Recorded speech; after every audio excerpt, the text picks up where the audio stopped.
오늘 주님께서 주신 말씀은 시편 65편 1절로 13절 말씀입니다. 성경 봉독하겠습니다. 하나님이여, 찬송이 시온에서 주를 기다리오며 사람이 서원을 주께 이행하리이다. 기도를 들으시는지요, 모든 육체가 주께 나아오리이다. 죄악이 나를 이겨싸우니 우리의 허물을 주께서 사하시리이다. 주께서 택하시고 가까이 오게 하사 주의 뜰에 살게 하신 사람은 복이 있나이다. 우리가 주의 집 곧 주의 성전의 아름다움으로 만족하리이다. 우리 구원의 하나님이시여, 땅의 모든 끝과 먼 바다에 있는 자가 의지할 주께서 의에 따라 어미하신 일로 우리에게 응답하시리이다.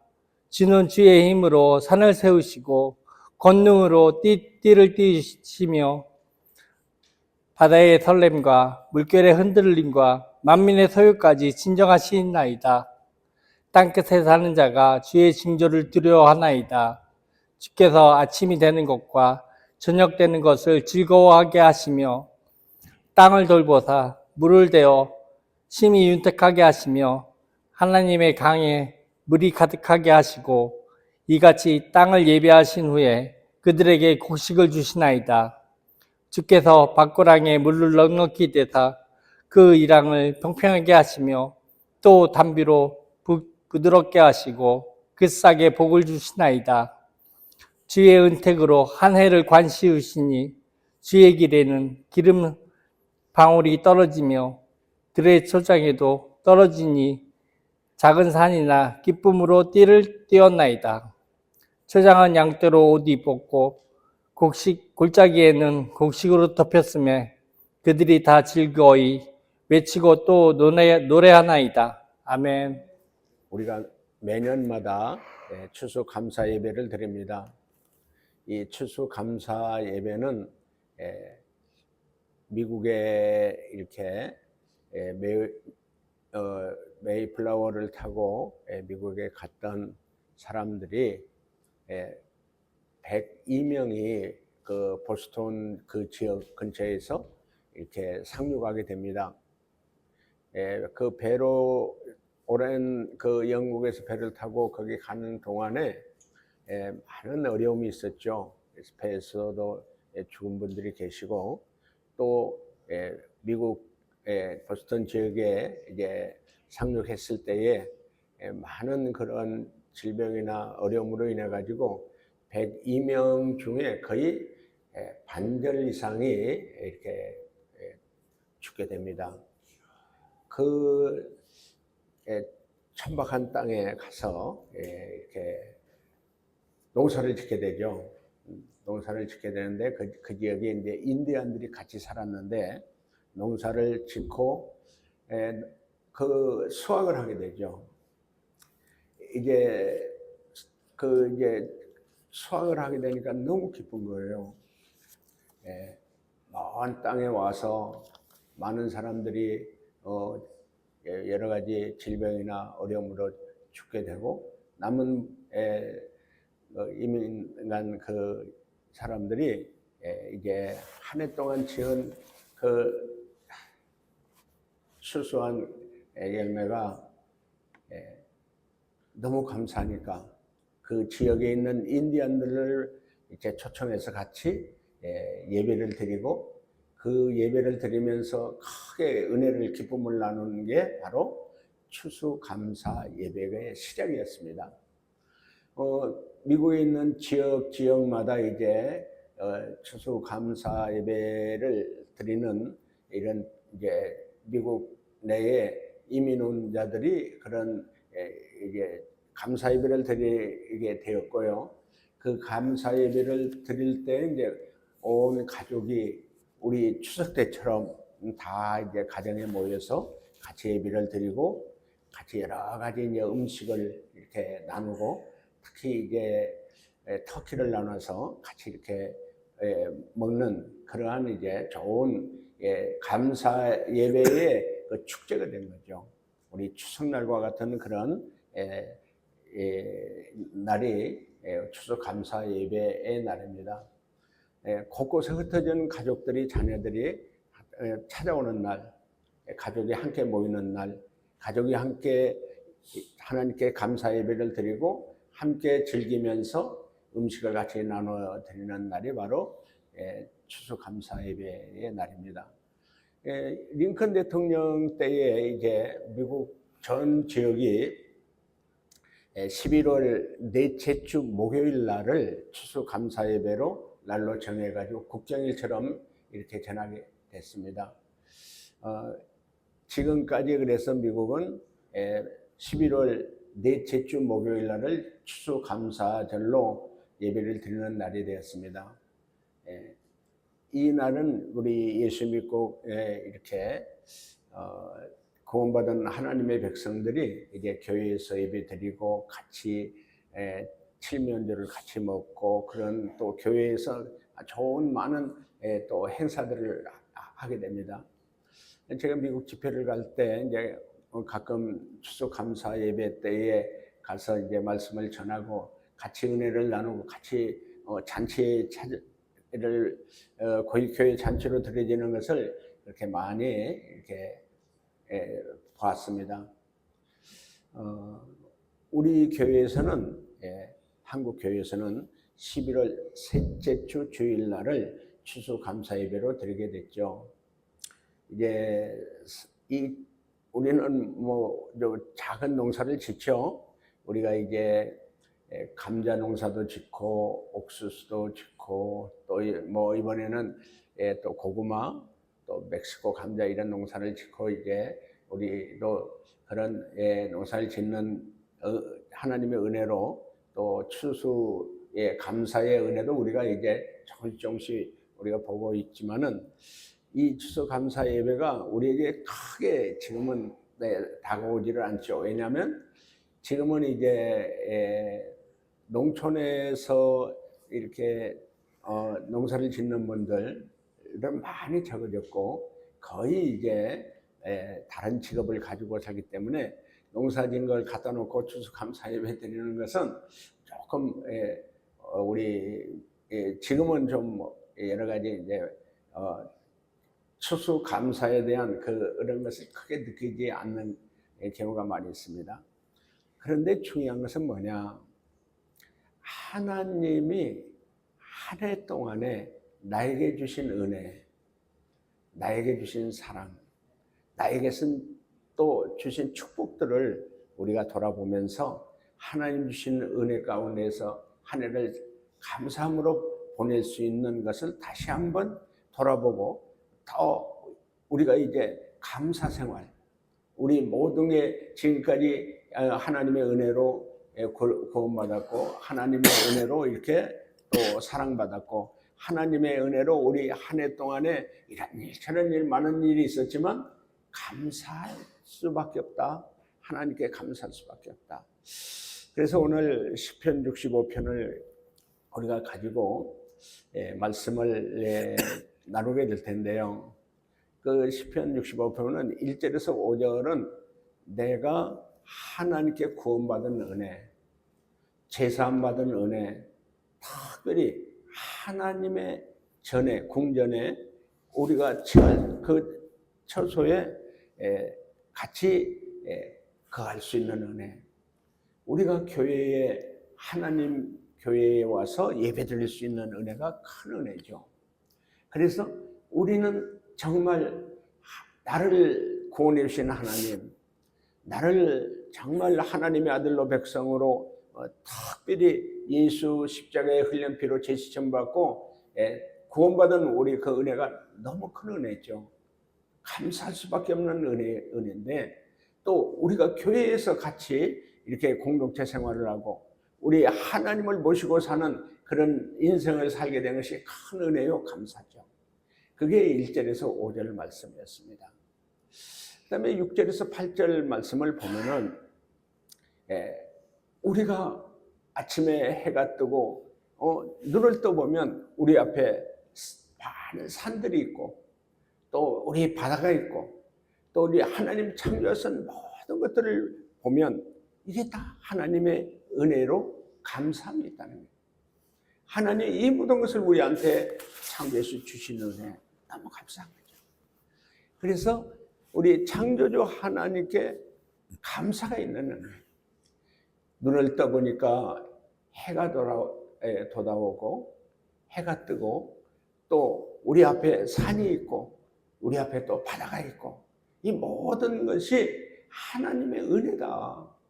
창조주 하나님이 주신 은혜다.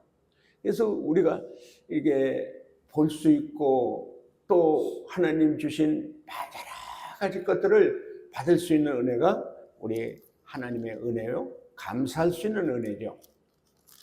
그 다음에 이제 9절부터 13절까지는 이 하나님이 모든 물, 우리가 살아가는데 또 농사를 짓는데 꼭 필요한 것이 물이잖아요. 물 없이는 못 살잖아요.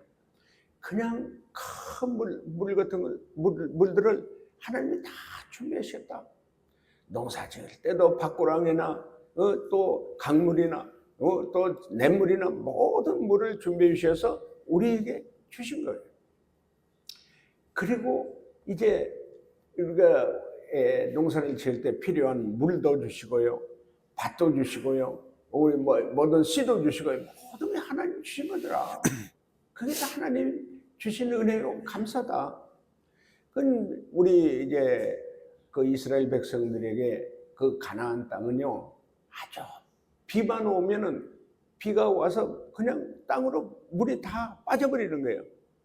그런데 비가 오지 않으면은 그 가나안 땅에는 농사를 질 수가 없는 땅이 바로 가나안 땅이에요. 그래서 이 이스라엘 백성들은 어떻게 농사를 짓냐? 하나님께 기도해서 이른 비와 늦은 비를 내려주니까 그 비를 내려줄 때 꼭 필요할 때 씨를 뿌리고 씨가 자랄 때 그걸 또 이른 비라고 그러고 꼭 추수할 때 농작물이 잘 자랄 수 있도록 하는 게 늦은 비.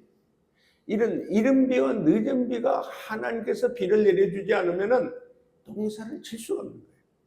그런데 가나안 땅에 그 땅에는 그 비가 오지 않으면은 물이 없으니까 농사를 지을 수 없는 거예요. 그런데 하나님께서는 틀림없이 이른 비와 늦은 비로 통해서 가나안 땅에서 농사를 짓고 많은 추수를 할 수 있고 많은 곡식을 거둘 수 있는 그런 은혜와 축복은 누구에 의해서? 하나님이 주신 은혜로, 하나님이 주신 이른 비와 늦은 비로 인해서 농사를 질 수 있다는 거예요. 그래서 우리가 거룩한 하나님의 백성으로, 거룩한 하나님의 아들로 하나님께 구원받은 백성들은 감사할 수밖에 없는 거예요. 감사할 수밖에. 이게 감사할 수밖에 없는 게 뭐냐? 하나님이 주신 것을 다 우리가 먹을 것도 주시고 곡식도 주시고 모든 걸 하나님이 주신 것에 대한 감사. 우주 만물을 창조해서 하나님께서 주신 것에 대한 감사. 그리고 하나님이 주신 모든 것은 물도 공기도 모든 필요한 것들은 그때마다 하나님이 주신다. 그래서 이 하나님이 주신 이 창조주 하나님이 주신 것들에 대한 감사를 우리가 하나하나 이렇게 받을 때마다 또 하나님께서 은사로 주신 은혜로 주신 모든 물질이나 또 비나 또 모든 것이 다 하나님의 은혜요 감사라고 하나님께 찬양과 영광을 돌리는 그런 믿음의 백성들의 모습이 감사의 모습을 하나님께서는 또 그렇게 기뻐하시는 거죠. 우리가 보면은 특별히 데살로니가 5장 16절에서 18절을 한번 읽어주십니다. 만일 믿는 여자에게 과부 친척이 있거든 아니죠. 항상 기뻐하라. 데살로니가전서 5장 16절에서 18절.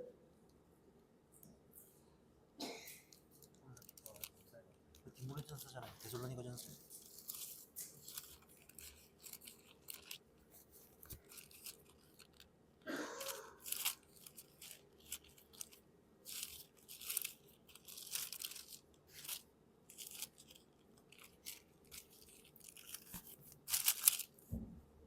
항상 기뻐하라. 쉬지 말고 기도하라. 범사에 감사하라.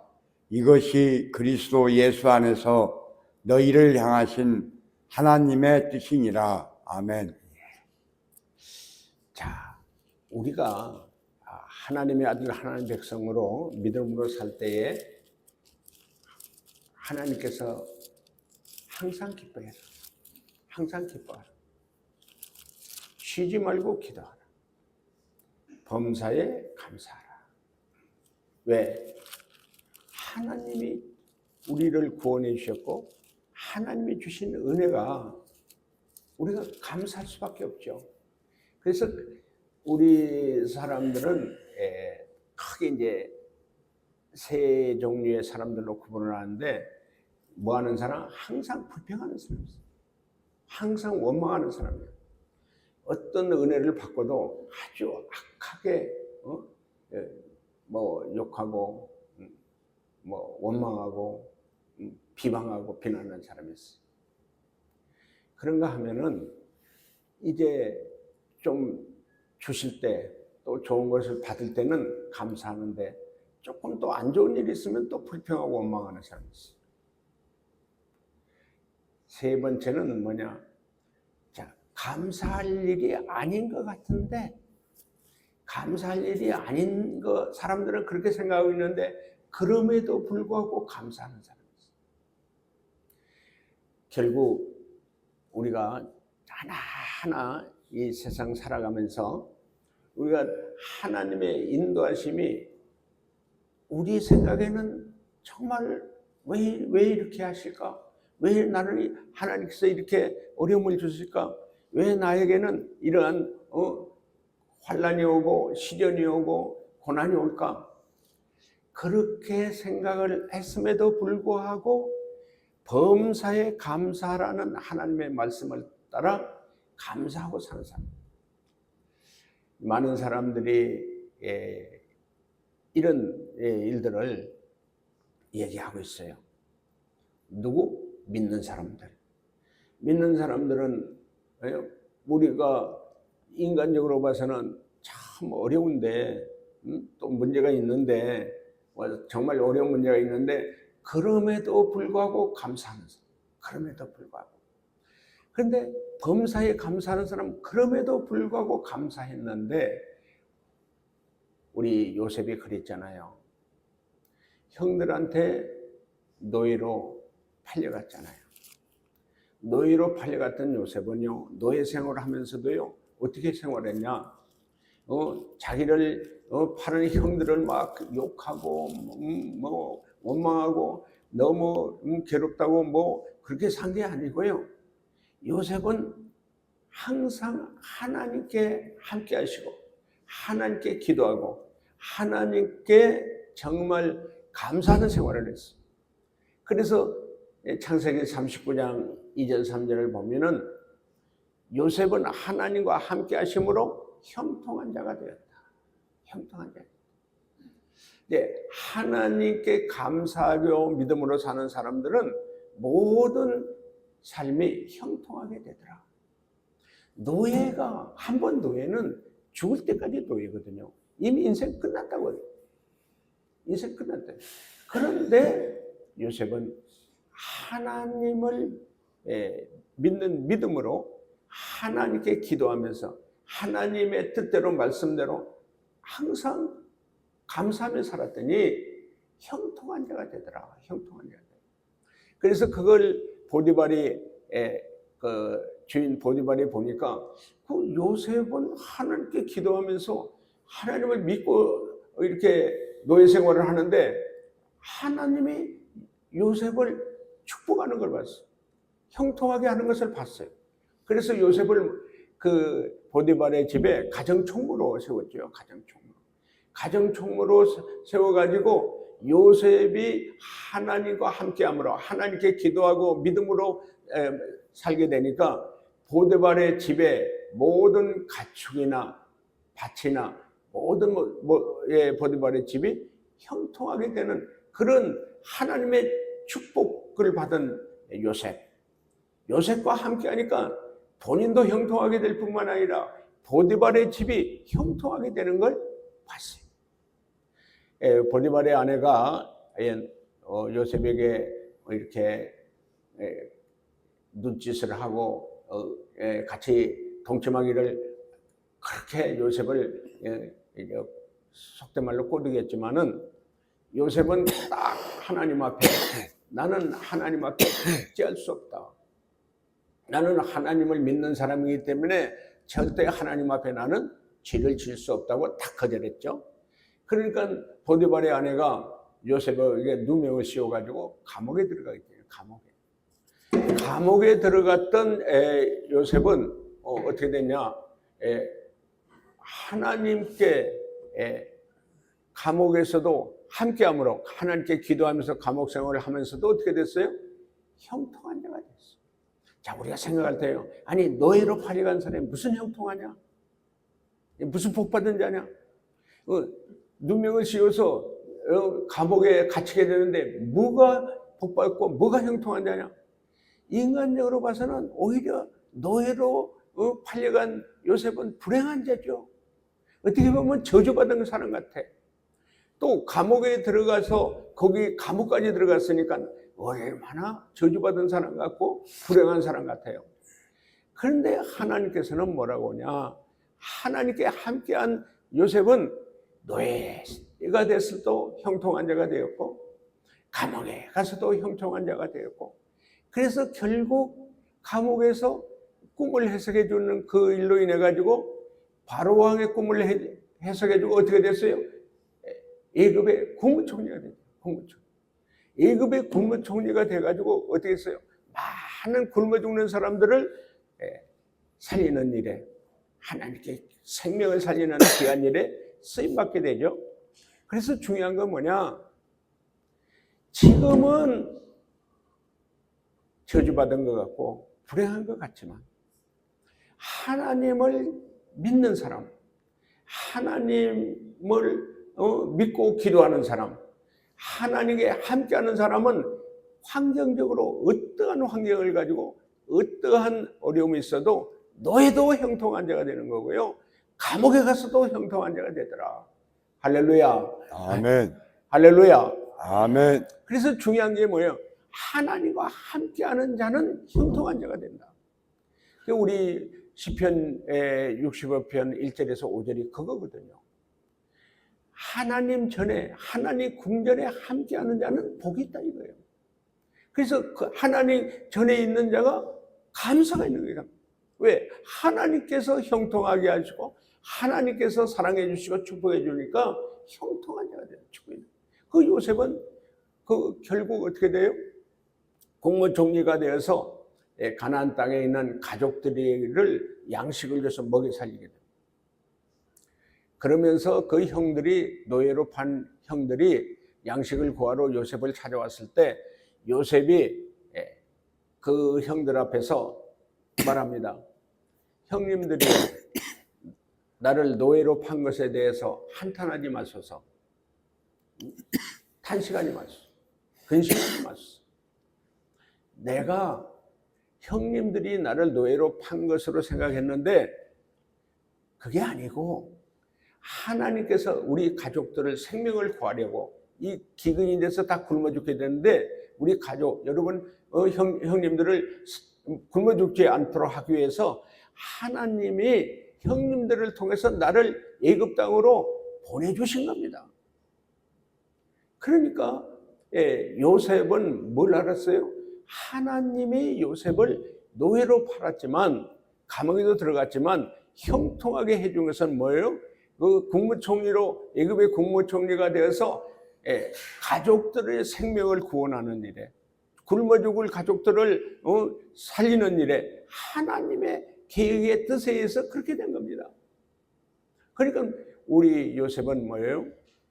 인간적인 인생살이에 많은 어려움과 고통이 있었는데 노예 생활, 감옥 생활 그런 어려움이 있었지만은 그게 다 하나님의 계획에 의해서 요셉을 애굽의 국무총리로 형통한 자로 하나님 나라에 크게 쓰임받는 자로 하나님의 복받은 자죠. 형통한 자가 되어서는 하나님께서 그렇게 해서 요셉의 가정을, 모든 가족들을 생명을 구하는 일에 하나님께 더욱 귀하고 크게 이렇게 쓰임받게 된 형통한 자가 됐다고 그렇게 말씀한 겁니다. 우리 형제들이, 저는 교도소에 있는 형제들, 출소하는 형제들, 또 알코올이나 마약이나 도박이나 중독에 빠진 형제들, 또 노숙인들, 미국에서 추방당한 분들, 또 세계 곳곳에 있는 마약 중독, 알코올 중독, 도박 중독으로 어려운 분들이 우리 교회에 많이 거쳐갔죠. 그분들 한 사람 한 사람을 보면 다 뭐가 있어요? 불평하고 원망하고 사람들을 저주하는 사람들은 잘 되는 사람이 별로 없어. 맨날 교회에 와서 불평하고 뭐 서로 욕하고 그래서 원망하고 불평하고 비방하는 사람들은 가만히 보면은 잘된 사람이 별로 없더라고요. 그런데 자기가 정말 중독에 어떻게 해서 빠져가지고 또 교도소에서 정말 죄를 짓고 들어가고 또 출소해서 나오고 미국에서 추방당하고 세계 곳곳에서 중독자로 인생을 다 망가진 사람들이 어떻게 되냐? 우리 교회에 와서 그 불평하고 원망하던 사람들이 회개하고 예수님을 믿고 예수의 피로 제사함을 받는 형제들이 어떻게 되냐? 진짜 저 사람은 인생은 끝났다. 저 사람은 이제 저렇게 인생은 이제 끝난 거야. 다들 그렇게 생각하고, 심지어는 가족들도 포기한 사람들, 가족들도 자기 아들이지만 내 아들은 이제 내 아들 아니야. 핏줄을 끊었어. 혈육을 끊었어. 그래서 버림받은 가족에 버림받은 형제들도 여기 많이 왔죠. 그런데 하나님 앞에 회개하고 예수님을 믿고 예수 피로 제사를 받고 성령을 받은 사람들은 어떻게 살게 되냐? 감사하며 살게 되는 거예요. 나 같은 죄인을 예수 믿고 예수의 피로 제사함 받고 거룩한 하나님의 아들로 다시 태어나 새로운 피조물로 나를 구원해 주시는 하나님께 감사. 십자가에 피 흘려 죄인을 위해서 죽은 나를 위해서 죽은 예수님 그 십자가의 사랑에 감사합니다. 그래서 어떻게 해요? 내가 구원받은 은혜에 감사해가지고요, 내가 사랑받은 은혜에 감사해가지고요, 나도 사랑의 빚을 갚겠다고, 나도 하나님께 정말 이제 빚진 자로서 하나님 나라 하나님의 영광에서 살겠다고 그렇게 회개하고 하나님의 영광을 위해서 범사에 감사하며 사는 그 사람들이, 나는 나를 살리시는 하나님을 위해 이제 충성하겠다고, 그래서 신학교도 가고 또 목사로 선교사로 또 구원받고 또 그 직분을 받고 나서 저 아프리카에 가가지고 그 영혼들을 위해서 감사함으로 하나님께 영광을 돌리는 우리 출신들이 있잖아요. 그 사람들에게는 뭐가 있어요? 감사가 있는 거예요. 감사. 그래서 우리 데살로니가 5장 16절에서 18절에 우리에게 말씀하는 게 뭐냐? 항상 기뻐하라. 쉬지 말고 기도하라. 범사에 감사하라. 그런 감사하는 사람에게는 하나님의 형통한 자가 된다. 형통한 자. 불평하고 원망하고 그냥 정말 저주하며 자신을 불행한 자라고 스스로 자기를 저주하는 자는, 감사가 없는 사람은 잘된 사람이 별로 없더라. 그러나 이미 인생은 끝났고 내 인생은 이제 정말 앞길이 보이지 않는, 전혀 이제 끝났다고 생각했던 그 사람들은 예수님을 믿고 구원받은 은혜에 감사하니까 하나님을 정말 믿고 하나님께 감사하며 하나님께 영광을 돌리며 믿음으로 사는 자들이 형통한 자가 되더라. 형통한 자.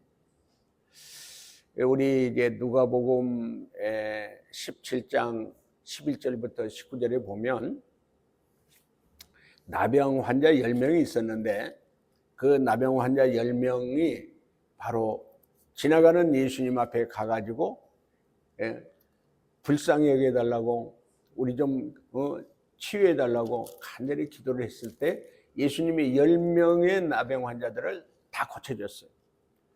10명의 환자들에게 제사장한테 보여주고, 왜냐하면 제사장이 나병 환자가 낫다고 딱 하면은 이제 집으로 들어갈 수 있거든요. 똑같이 일반 생활을 할 수가 있는데 10명의 환자들이 제사장한테 가는 도중에 문둥병이 싹 나은 거예요. 나병이 싹 나은 거예요. 그래서 제사장한테 가서 나았다는 것을 인정받게 됐죠. 10명 중에 그 안에 누가 있었냐? 사마리아인이 있었어. 나병 환자 중에 그 사마리아인은 유대인들이 아주 이방인처럼 무시하고 멸시하고 같이 식사도 안 했어. 이방인 취급을 했어.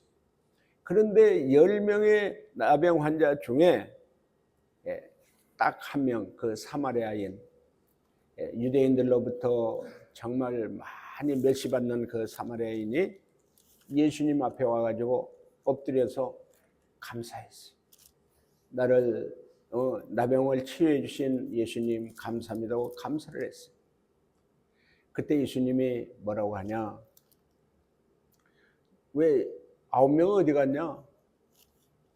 왜 너 혼자 왔냐?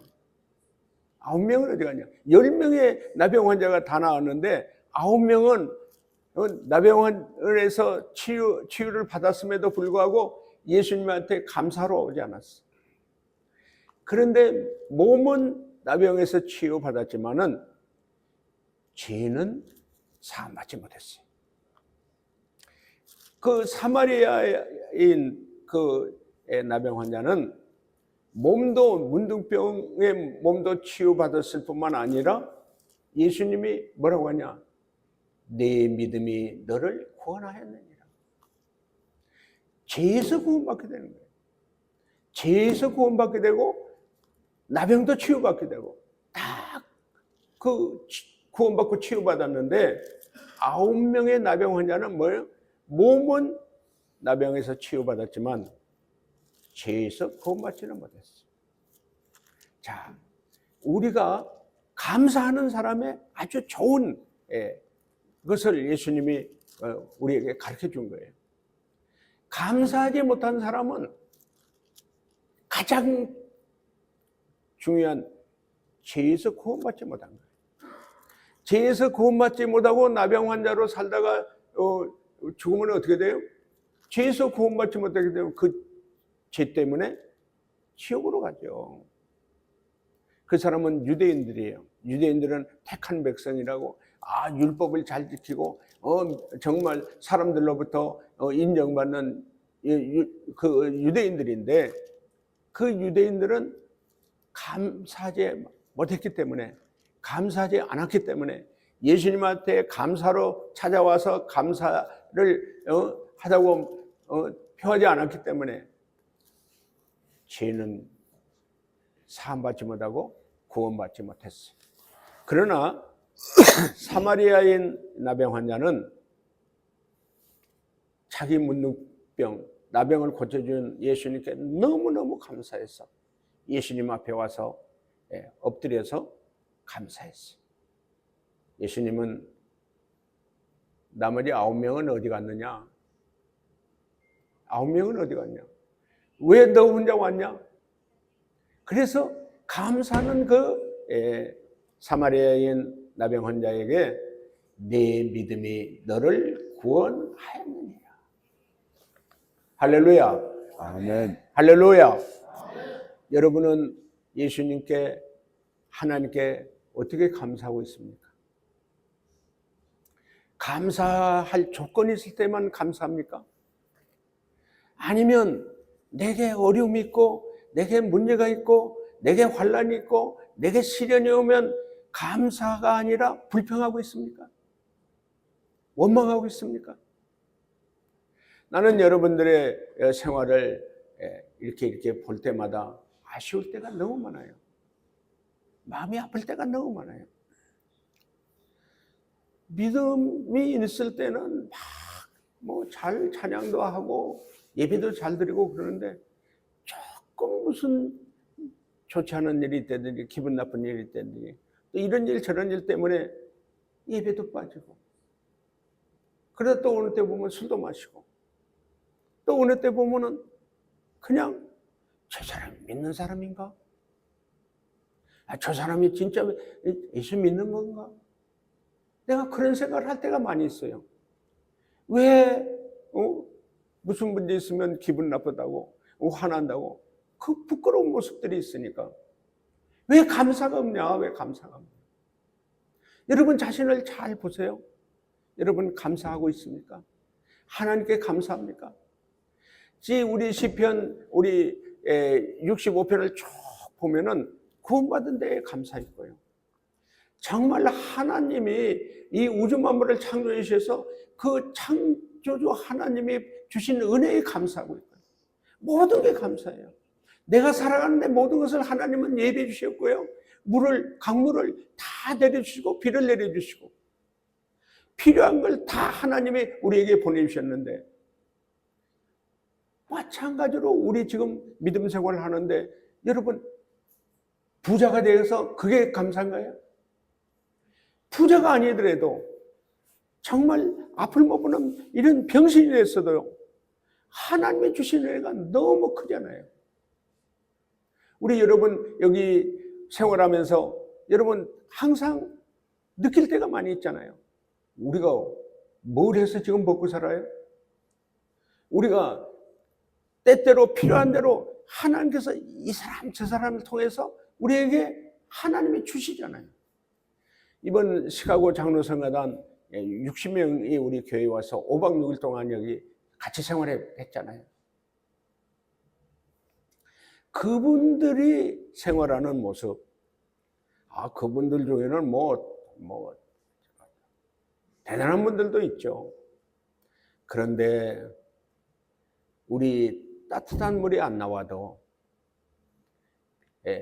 화장실이 고장이 나서 화장실을 제대로 쓸 수 없어도 이런 거 저런 거 불편한 게 얼마나 많았어요.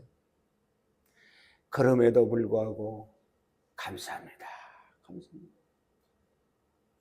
세상에 그분들은 호텔에서 자는 분들인데 호텔에서 자지 않고 우리 교회에서 우리와 함께 같이 자려고 우리 교회에 와서 같이 자잖아요.